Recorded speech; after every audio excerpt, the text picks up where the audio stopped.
Hello friends, I hope आप लोग अच्छे होंगे। आज हम लोग का जो टॉपिक है विश्व के भूगोल में वो है ज्वालामुखी। आज हम लोग ज्वालामुखी के बारे में पढ़ेंगे। ज्वालामुखी इंपॉर्टेंट टॉपिक है, हमारे प्रीलिम्स में तो आता ही आता है और ये मेंस के पर्सपेक्टिव से भी बहुत इंपॉर्टेंट टॉपिक है। मेंस में भी आता है क्योंकि ये हमेशा न्यूज़ में चलता रहता है कि मतलब कौन से देश में कौन सी ज्वालामुखी आई है, तो उस वजह से ये न्यूज़ में चलता है वो इंपॉर्टेंट होता है एग्जाम के पर्सपेक्टिव से। तो हम लोग इसको पढ़ेंगे। अगर आप लोग प्रीलिम्स ऐसे निकाल लेंगे, यूपीपीएससी प्रीलिम्स निकाल लेंगे तो मेंस में आता है इससे क्वेश्चन, तो इसलिए हम लोग पूरा मेंस और प्रीलिम्स दोनों लेकर के चलेंगे। बेसिक कॉन्सेप्ट देख लेंगे, ज्वालामुखी होता क्या है, कितने प्रकार का ज्वालामुखी होता है, ठीक है। और फिर उसके बाद जो है हम लोग इससे रिलेटेड इंपॉर्टेंट क्वेश्चन देख लेंगे जो कि हमारे प्रीलिम्स में एग्जाम में आए हुए हैं, जैसे यूपी आरओ में आए हुए हैं, यूपी पीएससी में आए हुए हैं प्रीलिम्स में। तो उसमें आजकल जो ट्रेंड चल रहा है उसमें क्वेश्चन जो है वो मैच करने के लिए आता है कि मतलब एक साइड क्या होगा, आपको एक साइड यहाँ पे क्या करेगा, ज्वालामुखी दे देगा और दूसरे साइड आपको क्या करेगा, देश दे देगा। तो उससे क्या करना है, ज्वालामुखी और देश में आपको क्या करना पड़ेगा, मैच करना पड़ेगा। ये क्वेश्चन आते हैं, ठीक। तो अभी हम लोग क्वेश्चन लिए हैं, लास्ट में देखेंगे कि किस टाइप के क्वेश्चन इस टाइम में बन रहे हैं। तो चलिए हम लोग स्टार्ट करते हैं। ज्वालामुखी पहले होता क्या है, इसकी मूल अवधारणा क्या है, ये हम लोग देख लेते हैं।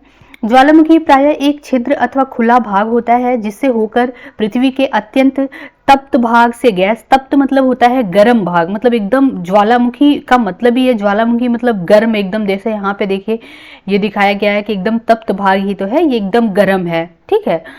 तो यहाँ पे तप्त भाग से गैस, तरल लावा, जल, चट्टानों के टुकड़े, ये सब क्या करते हैं, गर्म पदार्थ पृथ्वी के धरातल पर प्रकट होता है। तो ज्वालामुखी क्या है, ज्वालामुखी एक मतलब देखिए यहाँ पे देखिए, आप समझिए ये ज्वालामुखी एक छिद्र से क्या निकल रहा है, ये तपता हुआ गर्म यहाँ से पदार्थ। और देखिए ये बहुत इंपॉर्टेंट है, इसको इग्नोर मत कीजिएगा, H2O यानी कि जलवाष्प भी निकलता है, ये बहुत बार पूछा हुआ है एग्जाम में। तो ये जो है इसको एकदम मतलब जो जो है निकलता है उसको याद कर लीजिए। तप्त भाग से क्या क्या निकलता है, गैस निकलता है, तरल लावा निकलता है और जल निकलता है, चट्टानों के टुकड़े आदि युक्त गर्म पदार्थ पृथ्वी के धरातल पर प्रकट होते हैं, यानी कि निकलते हैं। कौन कौन से, गैस, तरल लावा, जल, चट्टान के टुकड़े, ठीक है। ये क्लियर हो गया। अब ज्वालामुखी उद्गार से निर्मित स्थलाकृतियां, जो उद्गार की प्रवृत्ति, अब ये क्या है, ये इतना निर्भर करती हैं, ये इतना इंपॉर्टेंट नहीं है प्रीलिम्स के पॉइंट ऑफ व्यू से, बस ये याद कर लीजिए कि कितना मतलब क्या क्या निकलते हैं। मेंस में अगर लिखना हो तो आपको याद कर लेना चाहिए ये सब। ज्वालामुखी पृथ्वी की पपड़ी में एक वेंट या विदर है। तो क्या है ज्वालामुखी, पृथ्वी की पपड़ी, पपड़ी मतलब पृथ्वी का जो ऊंचा स्तर है, जैसे ये पृथ्वी का ये जो स्तर है, यहाँ पे क्या है, पृथ्वी की पपड़ी में एक वेंट या विदर है जिसके माध्यम से लावा, राख, चट्टानें और गैसें निकलती हैं। तो ये है। मेंटल में एक कमजोर क्षेत्र होता है जिसे स्थेनोस्फीयर कहा जाता है। तो ये उसका है मेंटल क्रस्ट, ये पृथ्वी का हम लोग लेयर पढ़ेंगे जब, तो उसमें डिटेल से पढ़ेंगे। तो मेंटल में एक कमजोर क्षेत्र होता है जिसे स्थेनोस्फीयर कहा जाता है। मैग्मा स्थेनोस्फीयर में मौजूद होता है। ये पूछ लेता है कि जो ज्वालामुखी का मैग्मा है वो कहाँ पे स्थित होता है, तो ये कहाँ पे, स्थेनोस्फीयर में मौजूद होता है। और स्थेनोस्फीयर किसे कहा जाता है, तो मेंटल में एक कमजोर क्षेत्र होता है उसको स्थेनोस्फीयर कहा जाता है। जमीन पर बहने वाली या पहुंचने वाली सामग्री में लावा प्रवाह, ज्वालामुखी बम और पायरोक्लास्टिक और मलबे, धूल, राख और गैसें शामिल हैं। तो ये है पूरा सामग्री में क्या क्या शामिल है, ये दिया है। गैसों में क्या है, सल्फर यौगिक है, नाइट्रोजन यौगिक है और ऑर्गन, हाइड्रोजन, क्लोरीन की ट्रेस मात्रा हो सकती है। मतलब कि जो गैसें निकलती हैं उसमें sulphur, nitrogen, organ, hydrogen, chlorine जो है वो निकलता है। तो ये उसका कॉन्सेप्ट था कि ज्वालामुखी होता क्या है, ज्वालामुखी उद्गार से कौन कौन सी गैसें निकलती हैं, कौन कौन सा क्या क्या निकलता है, लावा, जल, चट्टानों के टुकड़े, ये सब निकलते हैं। तो ये बेसिक सा कॉन्सेप्ट था ज्वालामुखी। अगर आपको मेंस में भी लिखने के लिए आए तो आप इसको क्या है, डिफिनीशन के तौर पे लिख सकते हैं कि ज्वालामुखी क्या है, उनसे कौन कौन से तरल पदार्थ निकलते हैं। अब यहाँ पे है आकृतियों के आधार पे ज्वालामुखी का वर्गीकरण किया गया है, यानी कि इनको कितने टाइप में बांटा गया है ये बताया गया है इसमें। तो पहला हमारा है, ये आकृति के आधार पे है, तो पहला सील्ड ज्वालामुखी है। सील्ड ज्वालामुखी क्या है, ये सभी ज्वालामुखियों में बेसाल्ट प्रवाह को छोड़ करके सबसे विशाल है। इसमें कौन सा ज्वालामुखी आता है, तो हवाई द्वीप के जो ज्वालामुखी हैं वो इसके उदाहरण हैं। जैसे अभी हम लोग आगे पढ़ेंगे, हवाई द्वीप पे मौना लोआ ज्वालामुखी है जो कि सील्ड ज्वालामुखी का उदाहरण है, ठीक है। अब ये ज्वालामुखी मुख्यतः बेसाल्ट से निर्मित होते हैं, यह कम विस्फोटक होते हैं और तरल लावा के उद्गार के कारण इनकी ढाल जो होती है वो मंद होती है, यानी कि कम या धीमी होती है। नेक्स्ट हमारा है मिश्रित ज्वालामुखी। इसमें सील्ड ज्वालामुखी की अपेक्षा अधिक गाढ़ा और चिपचिपा लावा निकलता है, यह अधिक विस्फोटक होता है और इसका निर्माण विभिन्न प्रकार के ज्वालामुखी पदार्थों के क्रमिक रूप से एक के ऊपर एक जमा होने से होता है। तो देखिए ये जो ज्वालामुखी, ये जो हम लोग पढ़ रहे हैं, ये मेंस के पर्सपेक्टिव से बहुत इंपॉर्टेंट है। अभी मैं 2-3 स्लाइड बाद प्रीलिम्स के लिए लेके आऊंगी, वो जो कि देश और ज्वालामुखी, ये आप एक बार बेसिक समझ लीजिए कि सील्ड ज्वालामुखी होता क्या है, मिश्रित ज्वालामुखी होता है क्या है, सिंडर ज्वालामुखी होता है क्या, कि एक मतलब कॉन्सेप्ट क्लियर रहेगा। तो अगर मान लीजिए इससे भी सवाल आ गए तो आप कर लेंगे, ठीक है। सिंडर ज्वालामुखी क्या है? इसका निर्माण ज्वालामुखी धूल, राख और विखंडित पदार्थों से होता है। इसकी ढाल मिश्रित ज्वालामुखी के ढाल के समान होती है। तो मिश्रित ज्वालामुखी के ढाल के समान इसकी ढाल होती है। प्रारंभ में इसकी ऊंचाई कम होती है, परंतु क्या होता है, पदार्थ के जो पदार्थ होते हैं वो क्रमिक रूप से मतलब लेयर बाय लेयर वो जमते रहते हैं, जिससे वो क्या होता है, उसका यह आकार बढ़ जाता है। ऊंचाई मतलब कम से ज्यादा हो जाती है। कैसे? जब लेयरिंग होगा तो ऊंचाई ज्यादा हो जाएगा। इसके निर्माण में तरल पदार्थों का योगदान नहीं होता है, ये याद कर लीजिएगा। नेक्स्ट हमारा है समग्र ज्वालामुखी। समग्र ज्वालामुखी मिश्रित ज्वालामुखी की विशेषता बेसाल्ट की तुलना में कूलर और अधिक चिपचिपे लावा के प्रकोप से होता है। मतलब क्या है, जो समग्र ज्वालामुखी है वो बेसाल्ट की तुलना में कूलर यानी कि बहुत अधिक ठंडे होते हैं और चिपचिपे लावा के प्रकोप से इनका निर्माण होता है।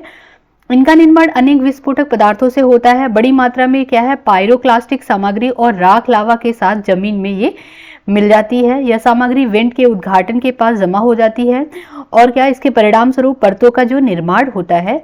अब इसमें क्या है, ये सब नहीं याद हो रहा है तो आप छोड़ दीजिए, आप मेंस में याद कीजिएगा, मतलब मेंस में आता है तो आप देखिएगा। इस टाइम में आप याद कीजिए कि समग्र ज्वालामुखी में कौन सी ज्वालामुखी समग्र ज्वालामुखी के अंतर्गत आती है। तो ये प्रीलिम्स के पर्सपेक्टिव से इंपॉर्टेंट है कि फिलीपींस में जो मेओन ज्वालामुखी है, जापान में जो माउंट फूजी है और वॉशिंगटन में माउंट रेनियर है, ये दुनिया की प्रमुख मिश्रित ज्वालामुखी है। ये समग्र ज्वालामुखी यानी कि ये मिश्रित ज्वालामुखी है, ठीक है। तो ये याद कर लीजिए कि मिश्रित ज्वालामुखी में कौन कौन से आएंगे, मेओन ज्वालामुखी, और यहाँ पे जापान में माउंट फूजी आएगा और वॉशिंगटन में माउंट रेनियर आएगा, ठीक है। अब ये जो समग्र ज्वालामुखी की श्रृंखलाएं हैं उसे प्रशांत रिम कहते हैं, मतलब जिसे रिम ऑफ फायर कह के नाम से जाना जाता है। तो ये जो श्रृंखलाएं हैं ज्वालामुखी में, माउंट फूजी है, वॉशिंगटन में रेनियर है, तो फिलीपींस में मेओन है, इसको प्रशांत रिम कहते हैं या तो रिम ऑफ फायर के नाम से जाना जाता है। अब काल्डेरा है। काल्डेरा कौन से ज्वालामुखी है? काल्डेरा को पृथ्वी के सबसे विस्फोटक ज्वालामुखियों के रूप में जाना जाता है। काल्डेरा को ये आमतौर पर विस्फोटक होते हैं, विस्फोटक ज्वालामुखी के नाम से जाना जाता है, इसलिए इन्हें जब वे विस्फोट करते हैं तो किसी भी संरचना के निर्माण के बजाय खुद ही पर ये गिरने के लिए झुकते हैं, जिससे क्या होता है, खुद ही पे मतलब ये नीचे ही गिरने लगते हैं, खुद के ऊपर ही। ध्वस्त अवसादों को काल्डेरस के रूप में जाना जाता है। तो मतलब इतना इंपॉर्टेंट नहीं है, बस नाम याद कर लीजिएगा, काल्डेरा ज्वालामुखी है, समग्र ज्वालामुखी है। काल्डेरा ज्वालामुखी क्या, ये अत्यधिक विस्फोटक होते हैं, ये इंपॉर्टेंट है, बस इसको आप लर्न कर लीजिएगा। अब यहाँ पे दिया हुआ है ज्वालामुखी के विभिन्न अंग दिया हुआ है। तो ये जो बीच का भाग होता है, ये जो है, ये क्या, पहले यहाँ पे ये ज्वालामुखी छिद्र है, यहाँ से उद्गार होता है, जैसे हम लोगों ने फर्स्ट पेज पे देखा था। देखिए ये है, यहाँ से क्या, ये जो है यहाँ छिद्र है, यहाँ से उद्गार होता है। क्या क्या निकलता है, गर्म लावा निकलेगा और गैसेज निकलेंगी, कुछ जलवाष्प निकलेगा। तो ये है, इसका क्या है, ये मिड पॉइंट है, यानी कि यहाँ से उद्गार होता है। तो वही चीज यहाँ पे बताया गया है कि ये ज्वालामुखी छिद्र है, जहां से क्या, गैसें, जलवाष्प और क्या निकलती हैं, और लावा, गर्म लावा, ये सब निकलती हैं। ज्वालामुखी क्रेटर है, यहाँ पे ये क्रेटर है पूरा, इसी में से निकलता है। और यहाँ पे ज्वालामुखी जो ये आकार है, ये शंकु के आकार का है, तो ज्वालामुखी शंकु इसको बोलेंगे हम लोग, ज्वालामुखी शंकु। और ये जो पाइप है, पाइप से ही, यहाँ से ही उद्गार होता है, तो ये ज्वालामुखी पाइप कहा जाएगा, ठीक है। अब हमारे प्रीलिम्स के पर्सपेक्टिव से वेरी इंपॉर्टेंट है, इसको आप लोग को लर्न करना ही करना है। तो ये देख लीजिए, विश्व के प्रमुख ज्वालामुखी। अब इसमें क्या है कि अगर आपको नहीं याद हो रहा है तो जैसे एक देश में 3-4 ज्वालामुखी जो है उसको एक पास आप राइट डाउन कर लीजिए और उसको क्या कीजिए, कोई ट्रिक बना लीजिए आसान सा, उसको याद कीजिए। अगर ट्रिक नहीं बना पा रहे हैं तो आप ऐसे ही उसको बार बार देखिए कि हाँ, इक्वेडोर में ये है, इटली में ये है। जैसे यहाँ पे देखिए मैंने कोशिश किया है कि मैं एक साथ ही मतलब लिखूं कि आप लोग को भी अच्छा लगे, मतलब याद हो जाए। जैसे देखिए यहाँ पे इटली का मैंने लिखा है, इटली का, और ये, तो ये तीनों क्या है हमारे इटली के हैं। जैसे माउंट एटना इटली में है, और स्ट्राम्बोली ये भी इटली में है, और विशुवियस ये क्या है इटली में है। ठीक है, तो अब यहाँ से चलिए देखते हैं इस स्टार्टिंग से। माउंट कोटोपैक्सी कहाँ पे है, इक्वेडोर में है। तो बार बार इसको पढ़िए, याद हो जाएगा। नहीं याद हो रहा है तो आप ट्रिक बनाइए कोई सा, उससे याद कीजिए, याद हो जाएगा, क्योंकि ये मैच करने के लिए आता है एग्जाम में। अब देखिए यहाँ पे माउंट एटना इटली में है। एटना यहाँ से आपको अगर वो करना हो तो एटना इटली मतलब साउंड थोड़ा थोड़ा मैच हो रहा है, तो उससे आप याद कर लीजिए माउंट एटना इटली। और स्ट्राम्बोली, स्ट्राम्बोली कहाँ पे है, इटली में है। विशुवियस ये प्रसुप्त ज्वालामुखी है, ये इटली में है। अब यहाँ पे देववंत ये कहाँ पे है, ये ईरान में है। कोह सुल्तान ज्वालामुखी ये कहाँ पे है, ईरान में। ये दोनों जो है ये शांत ज्वालामुखी है, देववंत और कोह सुल्तान। सुल्तान ईरान, याद कर लीजिए, सुल्तान ईरान में होंगे, देववंत ईरान। ठीक है, देववंत कोह सुल्तान एक साथ याद कीजिए, याद हो जाएगा, ईरान में है। फ्यूजियामा ये जापान में है, इसको याद करना इजी है। देखिए जी जी यहाँ पे लगा है फ्यूजियामा, तो जापान, ज का साउंड यहाँ पे है, तो फ्यूजियामा क्या है, सक्रिय ज्वालामुखी है, और ये जापान में है स्थित। ठीक है, तो इसको आप लोग 2-3 बार प्रैक्टिस कीजिए, राइट डाउन लिख के करिए, याद हो जाएगा आप लोगों को। नेक्स्ट हमारा है यहाँ पे मोनालोआ। मोनालोआ ये प्रसुप्त ज्वालामुखी, ये हवाई द्वीप पे है, ये हवाई द्वीप पे स्थित है। किलिमंजारो ये कहाँ पे है, ये तंजानिया में है। तंजानिया साउथ अफ्रीका का एक देश है, साउथ अफ्रीका कॉन्टिनेंट का एक देश है तंजानिया, वहां पे है ये किलिमंजारो, शांत ज्वालामुखी है। कटमरी ज्वालामुखी इसको आप छोड़ भी सकते हैं, अभी तक नहीं आया है, अलास्का में है, लेकिन अगर याद कर लीजिए तो अच्छी बात है। एल्बुर्ज कहाँ पे है, एल्बुर्ज जो है वो जॉर्जिया में है। माउंट रेनियर संयुक्त राज्य अमेरिका में है, और चिम्बेराजो ये इक्वेडोर में है। पोप कहाँ पे है, म्यांमार में है। माउंट ताल फिलीपींस में है। तो ये इंपॉर्टेंट ज्वालामुखी था। अब यहाँ पे भी कुछ दिया हुआ है, जैसे माउंट किनावालू मलेशिया में है, एल्बुर्ज ईरान में है, कोलिमा मैक्सिको में है, माउंट रेनियर कहाँ पे है, यूएसए में है, माउंट ताल कहाँ पे है, फिलीपींस में है, और विशुवियस कहाँ पे है, इटली में है। माउंट कोटोपैक्सी इक्वेडोर में है, और पोपोकैटेपिटल जो है ये कहाँ पे है, मैक्सिको में है। माउंट कैमरून कहाँ पे है, कैमरून में है, इसके नाम में ही दिया हुआ है।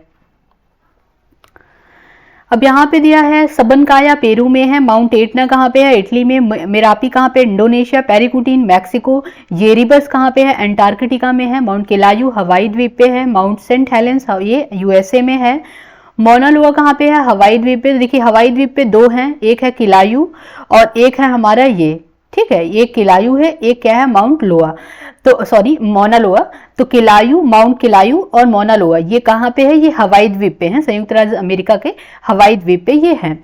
फिर यहाँ पे आता है क्राकाटाओ, ये छोड़ सकते हैं आप, अभी तक नहीं आया है। चिम्बेराजो इक्वेडोर में है।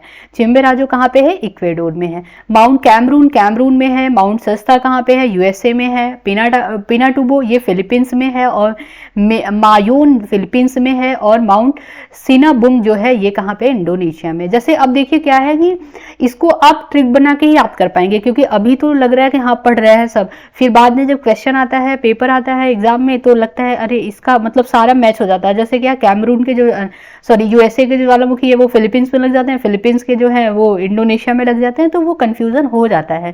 तो आप ट्रिक बना के याद कीजिए, याद हो जाएगा। जैसे सिंपल सा अगर फिलीपींस का ही ले लें तो यहाँ पे देखिए पिनाटुबो है, एक है मायोन, एक और था माउंट ताल था, हम लोगों ने अभी पढ़ा है, तो वो भी फिलीपींस में ही था, इधर ही हम लोगों ने पढ़ा था। हाँ ये माउंट ताल है, ये कहाँ पे है, फिलीपींस में है। तो इस पे इसको अगर हम लोग ट्रिक बनाए तो यहाँ पे अगर हम लोग ट्रिक बना ले, तो जैसे ठंड का टाइम है आजकल, तो लोग क्या करते हैं, आग से अपना हाथ सेकते हैं, तो तापो यहाँ पे ऐसे बस ट्रिक ही बना रहे हैं, मतलब याद करने के लिए। कोई फनी सा ट्रिक रहता है तो याद हो जाता है। तो ये क्या है, ये फिलीपींस के ज्वालामुखी हैं, उसकी ट्रिक है। अभी देखते हैं इसमें, देखिए त से क्या आ जाएगा, त से हमारा आ जाएगा माउंट ताल, ठीक है। और प से क्या आ जाएगा, प से हमारा आ जाएगा ये है पिनाटुबो, तो माउंट पिनाटुबो आ जाएगा, ठीक है। और उसके बाद हमारा यहाँ से मियाँ में हम लोग बस क्या लेंगे, मी ले लेते हैं, तो इससे हमारा क्या आ जाएगा, इससे हमारा मायोन आ जाएगा। क्या आ जाएगा, मायोन आ जाएगा। तो इसको क्या होगा कि ऐसे आप 2-3 बार बोल लीजिए, तापो मिया फिलीपींस, तापो मिया फिलीपींस। तो ये क्या है, मतलब ऐसे क्या होगा, आपके माइंड में सेट हो जाएगा और आप अच्छे से कर जाएंगे। कि मतलब मान लीजिए 3-4 मैच करने के जाए, उसमें एक भी फिलीपींस का रहेगा, तो आपको सोचना नहीं पड़ेगा, फटाक से वो याद आएगा, आप लगा देंगे।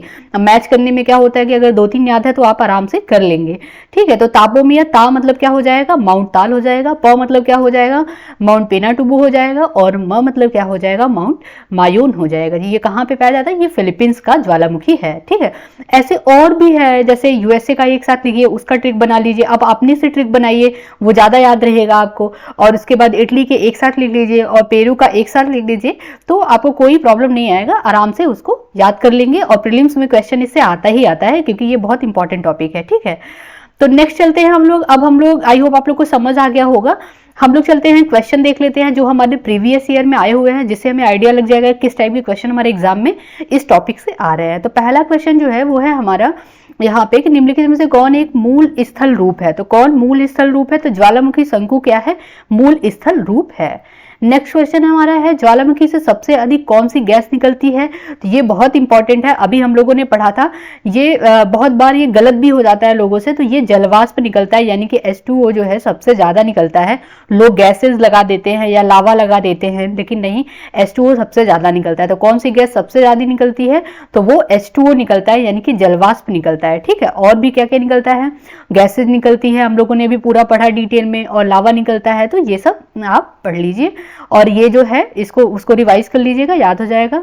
और ये क्या है, H2O सबसे ज्यादा निकलता है। नेक्स्ट क्वेश्चन हमारा है निम्नलिखित में से कौन विश्व का सबसे ऊंचा ज्वालामुखी पर्वत है। ये भी बहुत इंपॉर्टेंट हो जाता है, हाइट के हिसाब से सबसे ऊंचा ज्वालामुखी कौन सा पर्वत है, तो ये हमारा है माउंट कोटोपैक्सी जो है, ये हमारा सबसे ऊंचा ज्वालामुखी है, ठीक है।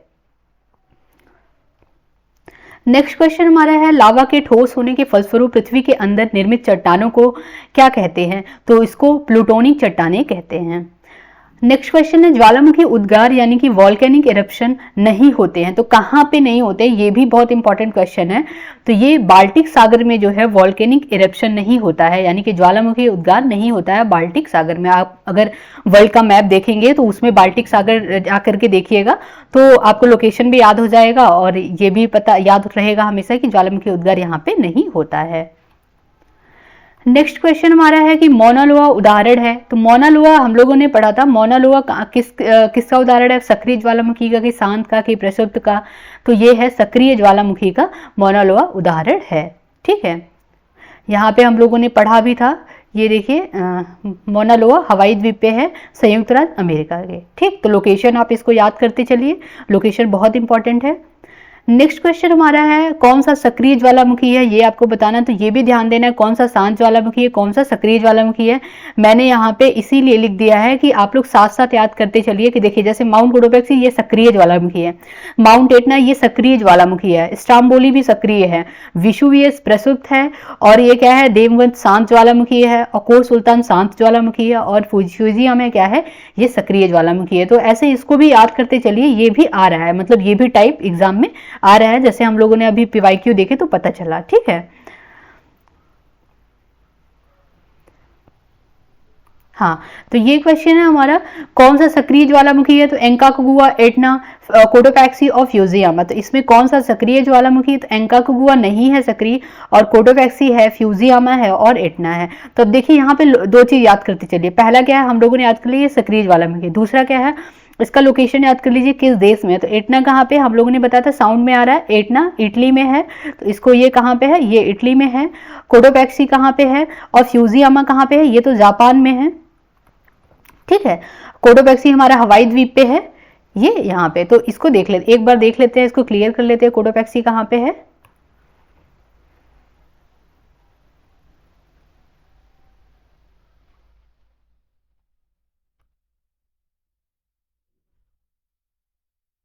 हाँ सॉरी, जो कोटोपैक्सी है वो हवाई द्वीप पे नहीं है, वो इक्वेडोर में है, ठीक है। तो ये याद कीजिए, यहाँ पे कोटोपैक्सी कहाँ पे है, इक्वेडोर में है। तो ये क्या हो गया, इटली कहाँ है, अरे सॉरी, एटना कहाँ पे है, इटली में, कोटोपैक्सी कहाँ पे है, इक्वेडोर में है,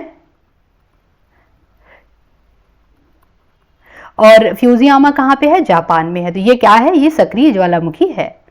नेक्स्ट एंड लास्ट क्वेश्चन हम लोग का है संसार का सर्वाधिक सक्रिय ज्वालामुखी कौन सा है, मतलब ज्वालामुखी है, तो कौन सा, किलायू जो है ये सर्वाधिक सक्रिय ज्वालामुखी है। अब यहाँ पे क्या है, ये क्वेश्चन है, मतलब ये क्वेश्चन है, इसमें क्या किया है, मैच करने के लिए आया है, तो ये आप लोग इसको कीजिएगा खुद से। अब देखिए मैं एक बार पढ़ देती हूँ। माउंट किनाबालू, अलबुर्ज है, एंकाकगुआ है, किलिमंजारो है। अब ये कहाँ पे है लोकेशन, तो किलिमंजारो कहाँ पे है, किलिमंजारो जो है वो तंजानिया में है, डी का 3 होगा।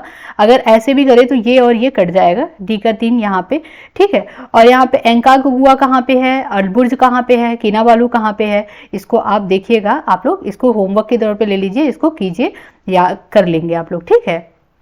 तो आज हम लोग यहीं तक रखते हैं, तब तक के लिए धन्यवाद।